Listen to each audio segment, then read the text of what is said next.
Assalamu alaikum. Бүгінгі өтетін тақырыбымыз яй әріпі. Жазылуы мынандай: сөз басында, сөз ортасында, аяғында және жеке тұрғанда. Ажырататын белгіміз астындағы екі нүктесінен ажыратамыз. Астында екі нүкте болса, бұл и деген әріп екенін білдіреді.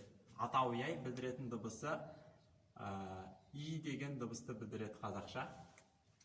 Оқимыз. И, я, и, у, ю, әшейін и. Оқып көрейік.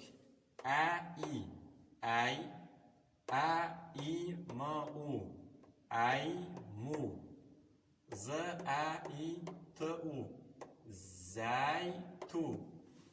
Т мен и-да шатастырады көбінесе. Т деген төбесінде екі нүкте, и деген астында екі нүкте. М-а-и-т-у, мәй-ту.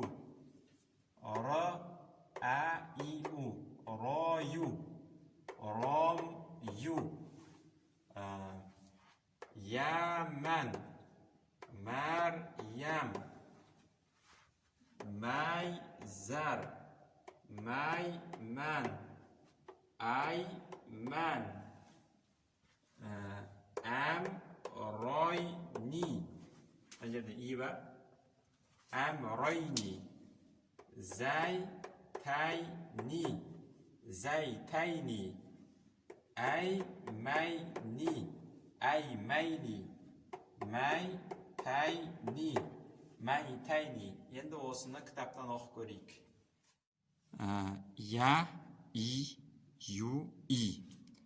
А-и, ай. А-и-м-у, айму. Зәй-ту, зәйту. Мәй-ту, мәйту.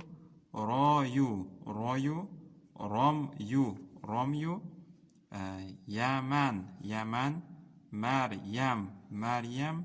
Мәй-зәр, мәйзәр. Мәй-мән, мәймән.